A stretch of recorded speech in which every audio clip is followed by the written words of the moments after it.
आप जम्मू में काफी देर से हैं, जम्मू का कौन सा फूड पॉइंट आपका फेवरेट है?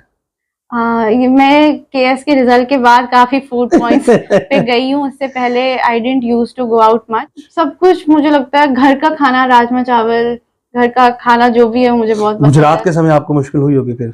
जी, वहाँ का क्यूजीन बहुत डिफरेंट है। क्यूजीन डिफिकल्ट है, सब थोड़ा सा अलग कहते हैं डिफरेंट है, थोड़ा स्पाइसी ज्यादा है वहाँ का। मीठा।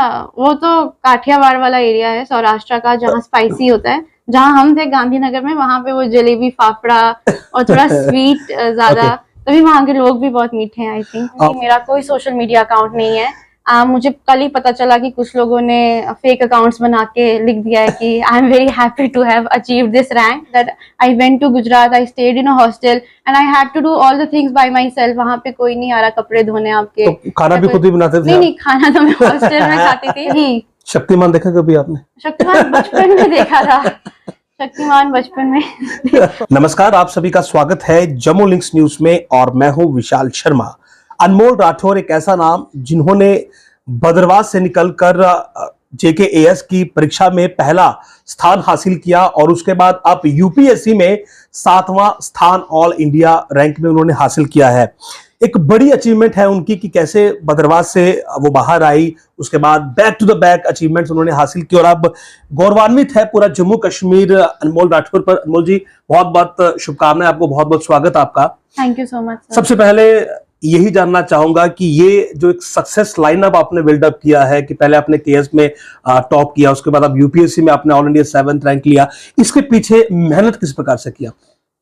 सर, मुझे लगता है मेहनत तो सभी करते हैं, मेरी भी वैसी ही रही है जैसे बाकी एस्पिरेंट्स की मेहनत रहती है। मैंने 2021 के एंड में अपनी प्रिपरेशन स्टार्ट की थी, तो ये 3 साल का लंबा सफर रहा है। और मैं बहुत खुशकिस्मत मानती हूँ खुद को और मैं भगवान का शुक्रिया अदा करना चाहूँगी कि मेरी जो ये जर्नी है एक सक्सेसफुल नोट पे ख़त्म हुई है, तो उसके लिए मैं बहुत शुक्रगुजार हूँ।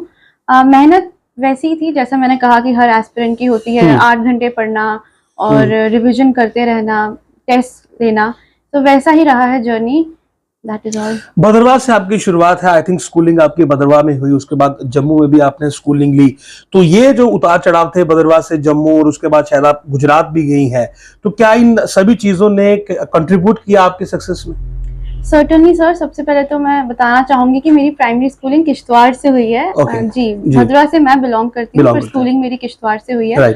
अब मुझे लगता है कि not just my success in the exam, but मेरी जो पर्सनैलिटी है, जो मैं कहूँगी जो मेरा कैरेक्टर है, वो भी बहुत अच्छे से बिल्ड हुआ because of this journey from Bhaderwah, Kishtwar to Jammu and then to Gujarat. और यहाँ क्योंकि मैंने देखा है कि हर प्रकार की एजुकेशन सिस्टम को मैंने देखा है और वहाँ से कुछ ना कुछ सीखा है। जब मैं किश्तवाड़ में पढ़ती थी तो मुझे कह सकते हैं कि शायद उस लेवल की होलिस्टिक एजुकेशन ना मिली, पर जो वैल्यूज और कैरेक्टर बिल्डिंग उन स्टार्टिंग के इयर्स में वहाँ पे हुई, जो अगर आप देखेंगे कि NEP भी बात करती है इसकी, early childhood care and education.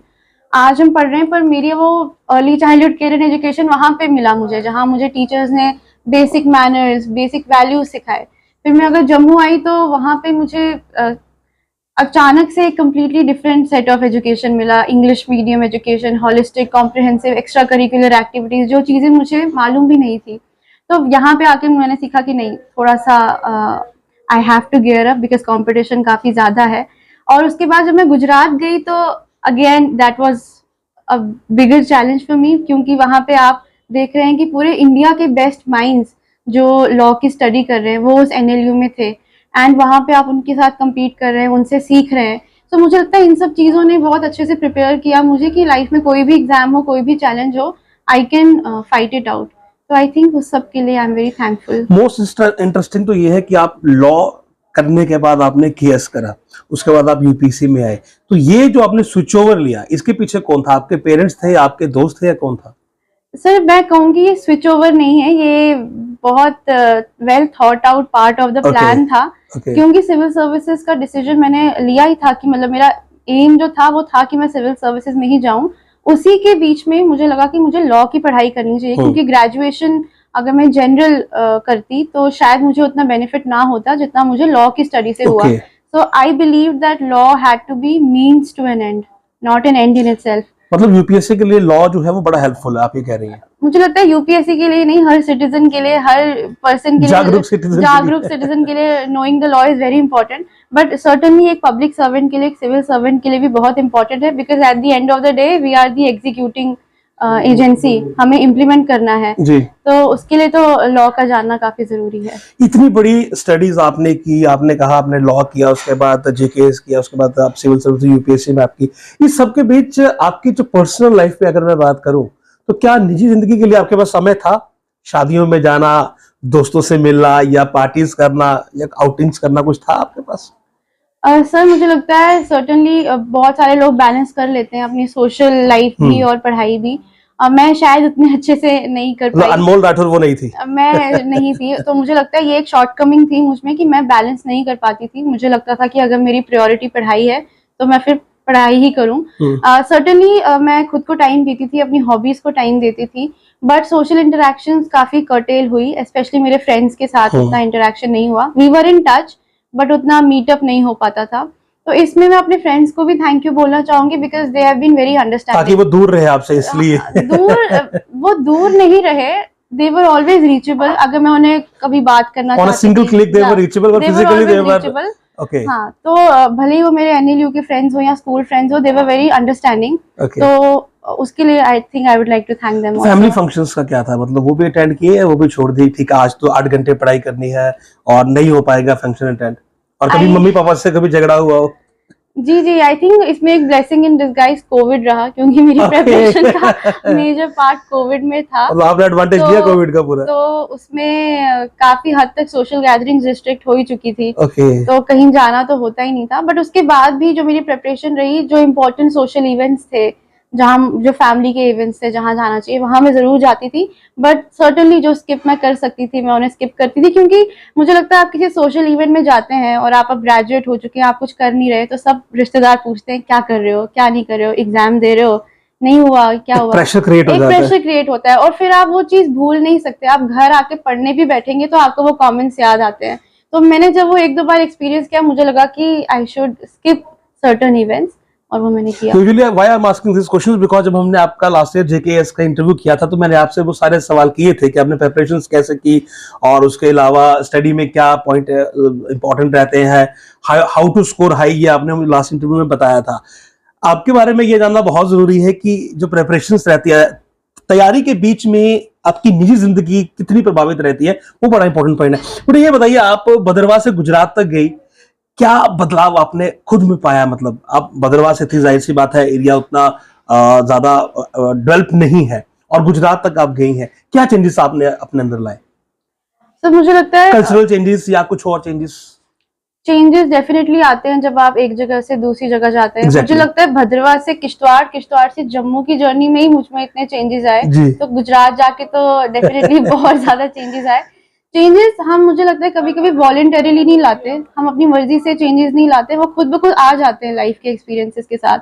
I think मेरी जो कम्युनिकेशन स्किल्स हैं या जो मेरी स्पीकिंग स्किल्स हैं, उनमें काफी बेहतरी हुई जब मैं गुजरात गई फॉर माई स्टडीज। क्योंकि आप जब एक लॉयर बनने के लिए पढ़ाई कर रहे हैं तो आपकी speaking skills, communication skills, writing skills, ये सब काफी होम हो जाती है। हाँ, तो वहां पे जाके इसमें काफी बदलाव आया। और मुझे लगता है अकेले जब आप रहते हैं, घर से निकलते हैं, तो वो जो कंफर्ट स्पेस होता है, वहां से बाहर आ रहे हैं, तो आपको सब कुछ खुद करना है, स्ट्रगल का एक्सपीरियंस हो जाता है, स्ट्रगल भी करना है। तो आई थिंक वो स्ट्रगल, वो इंडिपेंडेंस, वो सब आपको घर से निकल के ही पता चलती है। एंड आई थिंक उसके लिए भी मैं very thankful that I went to Gujarat, I stayed in a hostel and I had to do all the things by myself. वहां पे कोई नहीं आ रहा कपड़े धोने आपके, तो खाना भी खुद ही बनाते थे? नहीं, खाना तो मैं हॉस्टल में खाती थी, पर वही है ना, घर का खाना नहीं है, आपको घर की जैसी सहूलियात नहीं मिलेगी। यहाँ पे थोड़ी सी गर्मी लगती है, हम एसी लगा लेते हैं, या हम वहां पे जाके आपका room, Gujarat is a very hot place, very hot. वहां पे 3rd फ्लोर पे आपका रूम है, पंखा चल रहा है, नहीं चल रहा है, आपने पढ़ना तो है। So you were not having AC there? No, hostels में नहीं। और मुझे पता है ये बहुत, I think because I come from a place of privilege, ये बहुत लोग इस पे भी कहेंगे कि एसी नहीं था तो क्या बड़ी बात नहीं है, बहुत लोग एसी के बगैर रहते हैं। तो सर्टेनली मैं वो बात मानती हूँ, सबके अपने चैलेंजेस है। It's not about the AC, it's about a lot of different things कि घर नहीं होता है हमारे पास हमेशा। तो इसलिए मुझे लगता है मैं इस बात से मैं ज्यादा अंडरस्टैंड करती हूँ और एम्पैथाइज करती हूँ उन एस्पिरेंट्स को जो घर से दूर दिल्ली जैसी जगहों पे बैठ के प्रिपेयर कर रहे हैं, एक छोटे से कमरे में प्रिपेयर कर रहे हैं। तो मुझे लगता है उनकी स्ट्रगल्स और उनकी जो जर्नी है वो काफी ज्यादा महत्वपूर्ण, ज्यादा इंस्पायरिंग है हम जैसे लोगों से जो घर पे बैठ के प्रिपेयर करते हैं। अनमोल राठौर आईएएस की हॉबीज क्या है? मैं हॉबीज के बारे में अगर मैं बात करूं, क्या हॉबीज रखती हैं आप? हॉबीज भी मेरी वैसी हैं जहां मैं मतलब I like to read novels, non fiction, वो and then I used to write English poetry, क्योंकि बिकॉज आई एम पोएट भी हैं आप? पोएट भी हूँ, एमेच्योर पोएट। Okay. क्योंकि मैं ओनली चाइल्ड थी तो मुझे राइटिंग का शौक था। जो भी मेरे मन में बात है, कभी कोई सुनने वाला नहीं होता था, कभी कोई होता था, तो मेरा ये था कि लिख लो सब कुछ। फेसबुक पे लिख के डाल दी कभी? Not on social media, not on social media, in my diary या नोटपैड पे। So should we expect कि very soon you are going to release your poetry book also?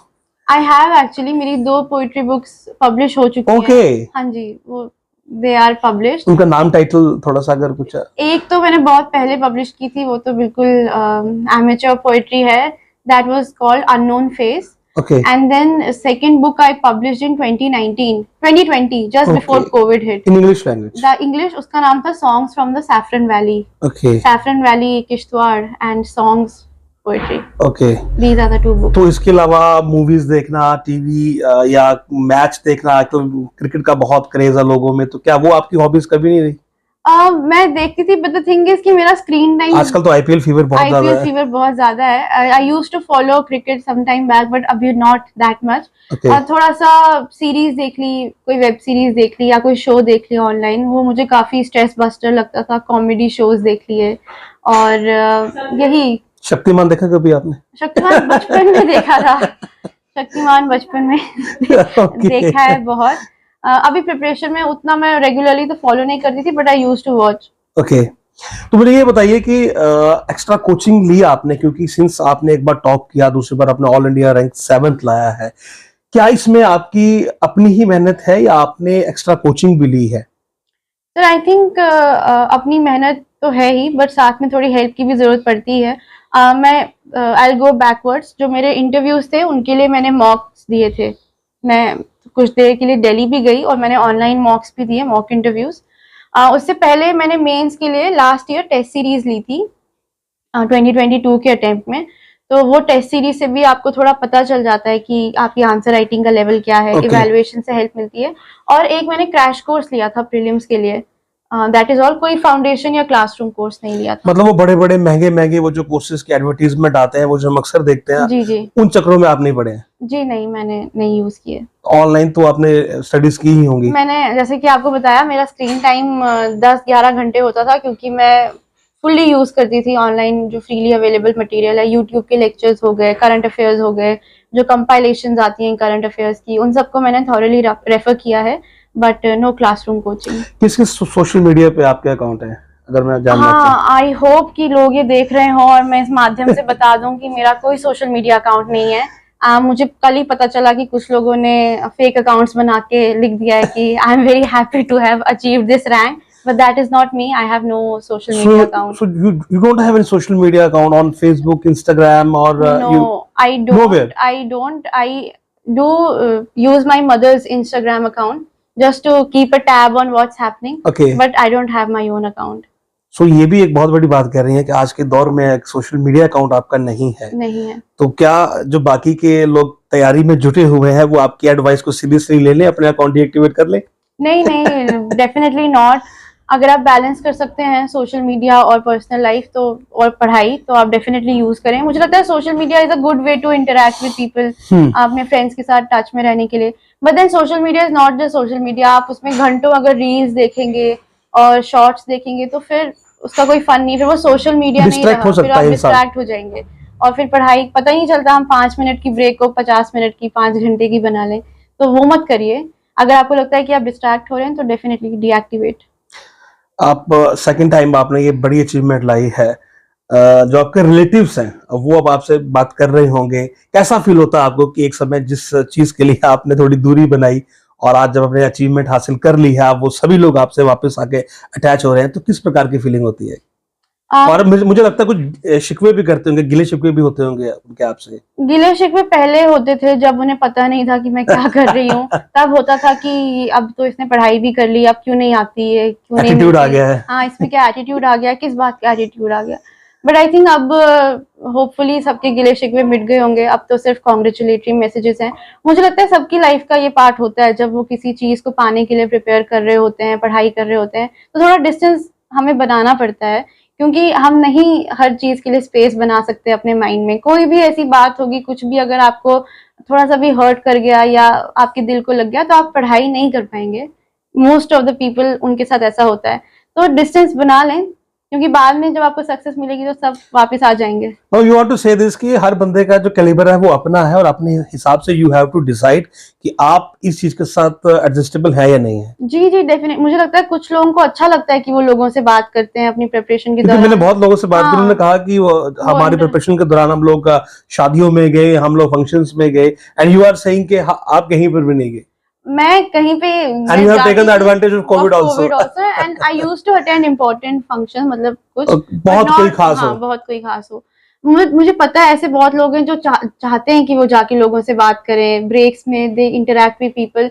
मेरा ऐसा नहीं था, बिकॉज हर पर्सन की अलग प्रवृत्ति होती है, everybody has a different frame of mind. मेरा था कि जब मेरा फ्री टाइम हो तो मैं शांत अकेले बैठना पसंद करती थी, ताकि मेरा माइंड जो है वो क्लियर हो जाए। आप जम्मू में काफी देर से हैं, जम्मू का कौन सा फूड पॉइंट आपका फेवरेट है? मैं केएस के रिजल्ट के बाद काफी फूड पॉइंट्स पे गई हूँ, उससे पहले I didn't use to go out much. काफी सारे कैफेज हैं, अब तो फ्रेंड्स के साथ भी visit a lot of cafes. कोई एक पर्सनल फेवरेट नहीं है, बट मतलब ठीक है, जहाँ पे अच्छा लगा वो खा लिया। जहाँ पे हर जगह की कोई ना कोई चीज। और फेवरेट डिश आज भी भदरवा की है या जम्मू की? मतलब वैसे तो बराबर ही चलता है यहाँ पे सब कुछ। सब कुछ मुझे लगता है घर का खाना, राजमा चावल, घर का खाना जो भी है मुझे बहुत पसंद है। गुजरात के समय आपको मुश्किल हुई होगी फिर? जी, वहाँ का क्यूजीन बहुत डिफरेंट है। क्यूजीन डिफिकल्ट है, सब थोड़ा सा अलग डिफरेंट है, स्पाइसी ज्यादा है वहाँ का। मीठा, वो तो काठियावाड़ वाला एरिया है सौराष्ट्र का, जहाँ स्पाइसी होता है। जहाँ हम थे गांधीनगर में, वहाँ पे वो जलेबी फाफड़ा और थोड़ा स्वीट ज्यादा, तभी वहाँ के लोग भी बहुत मीठे हैं। I think one important question, family का रोल कैसा रहा? आपकी मदर जहां तक मैं जानता हूँ शायद प्रिंसिपल रहे हैं स्कूल में, कॉलेज में माफ करिएगा, और आपके फादर भी गवर्नमेंट जॉब में थे, तो इनका कैसा रोल रहा आपके सक्सेस में? इनका भी बहुत इंपॉर्टेंट रोल है, इन्हीं का इंपॉर्टेंट रोल है मैं तो कहूंगी। इन्होंने, क्योंकि ये दोनों पब्लिक सर्विस में थे, तो इन्होंने नहीं सिखाया, पर मैंने इनको ऑब्जर्व करके देखा कि इनके लिए अपनी जॉब कितनी इंपॉर्टेंट थी और लोगों की हेल्प करना कितना इंपॉर्टेंट था। मेरी मदर का तो हमेशा से ये रहा है कि कोई भी स्टूडेंट या कोई भी प्रोफेसर कभी भी उनको अगर कॉल करके कोई ग्रीवियंस बताता था, शी वाज लाइक मैं अभी ये काम सॉल्व करना है, and she used to take it at a high priority. मेरे फादर का भी सेम था, ही वाज इन बैंकिंग, और बैंकिंग से ज्यादा टैक्सिंग जॉब मुझे नहीं लगता कि कोई है, और इट्स ऑल पब्लिक डीलिंग। तो उन्होंने कैसे कैसे चैलेंजेस से डील किया है अपनी जॉब में, वहां से मैंने सीखा है कि नहीं, एक problem solving attitude and helping the people attitude हमेशा होना चाहिए। तो ये उनसे मैंने सीखा, और उन्होंने ये मुझे कहा कि अनमोल, तुम प्रिपेयर तो कर रही हो सिविल सर्विसेज के लिए, हो सकता है तुम्हारा हो या ना हो, लेकिन तुम जिस भी जॉब में जाओगी, जहां भी जाओगी, try to ensure that you are able to help people. उनके लिए प्रॉब्लम मत बनना, ये ना वो सोचें कि ये क्यों है इस कुर्सी पे, काश कोई और होता। सॉल्यूशन ओरिएंटेड अप्रोच रखनी है, always be solution oriented, problem solving attitude रखो, and just try to help people in whichever way you can. क्या एक्सपेक्ट कर रही हैं, क्या रोल एंड रिस्पांसिबिलिटीज आपको मिल सकती है since you have the 7th rank, और मुझे लगता है कि आपको एक बेटर, काफी अच्छा रोल एंड रिस्पांसिबिलिटी दी जाएगी? सर, अभी एक्सपेक्टेशन तो मेरी कुछ नहीं है, it's just gratitude for whatever I have gotten. मुझे लगता है जहां भी पोस्टिंग होगी, जो भी मिलेगा, अभी तो आई am very excited for the training कि वहां पे क्या सीखने को मिलेगा। उसके बाद जो भी पोस्टिंग होगी, I will humbly accept it and I will try to do my best, that is all. Attitude तो नहीं आ जाएगा? यूजुअली आप लोगों में एक ये बड़ी धारणा होती है कि जैसे आपने बताया कि रिलेटिव्स में भी ये था कि ठीक है, आपने सक्सेस को अचीव कर लिया, now you will sit on a big chair, you will have a big responsibility also. But क्या आम लोग जैसे आज आपसे घुल मिलते हैं, आपसे मिलने के लिए आते हैं, क्या आगे भी यही सिलसिला जारी रहेगा अनमोल का? सर, डेफिनेटली मुझे लगता है कि एटीट्यूड और ये सारी बातें, I have taken this question because बहुत से लोगों में ये चीज मैंने देखी है, एंड दे सेड कि ठीक है, फला इंसान तो इससे पहले ऐसा था लेकिन अब वो बदल गया है, तो क्या कुछ ऐसा पॉसिबिलिटी भी है?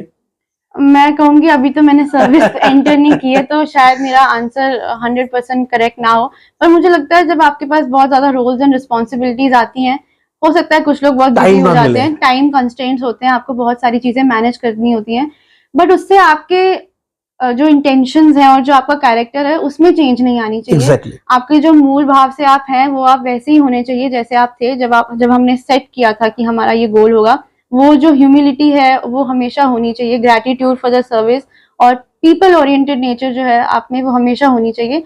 वही मैं कहूंगी कि जिस पेड़ पे ज्यादा फल लगते हैं वो उतना झुका हुआ होता है, तो वो ह्यूमिलिटी हमेशा होनी चाहिए। अगेन टाइम कंस्ट्रेंट्स की वजह से हो सकता है ज्यादा इंटरेक्ट ना कर पाए लोगों से, वो मैं मानती हूँ कि वो बात तो रहेगी, but at the end of the day मन में वो प्राइड नहीं आना चाहिए या वो नहीं होना चाहिए, डाउन टू अर्थ रहना डाउन चाहिए। टू अर्थ हमेशा रहना चाहिए। जी बहुत बहुत शुक्रिया हमसे बात करने के लिए। तो ये थे अनमोल राठौर, इन्होंने अपनी जर्नी के बारे में बताया और विशेष करके जो मैंने सवाल किए, मेरे सवाल वो सवाल थे जो एक आम व्यक्ति के जहन में आते हैं कि सक्सेस पाने के बाद आखिर किस प्रकार एक व्यक्ति जो है वो आम लोगों से डील करता है, क्या उसकी दिनचर्या रहती है और सक्सेस के पीछे की वो हिडन स्टोरी क्या होती है कि क्या एक आईएएस जो है उसके पास इतना समय होता है कि जिस वक्त उसकी प्रिपरेशन चल रही होती है कि वो अपने फैमिली फंक्शंस में जाए या कहीं मार्केट में जाए। और रही बात स्टडीज की, तो वो जो हमने पहले इनका इंटरव्यू किया था, इन्होंने टिप्स आपको जो बताए थे कि 8 घंटे इन्होंने स्टडी की। हालांकि हर व्यक्ति का जो कैलिबर है वो अपना है, अपने कैलिबर के अकॉर्डिंग आप अपना स्केड्यूल बनाएं, अपनी स्टडीज को उसी हिसाब से करें ताकि सक्सेस आपको मिले। तो ये इंटरव्यू मुझे आशा है कि आप लोगों के लिए बहुत सहायक साबित होगा। नमस्कार।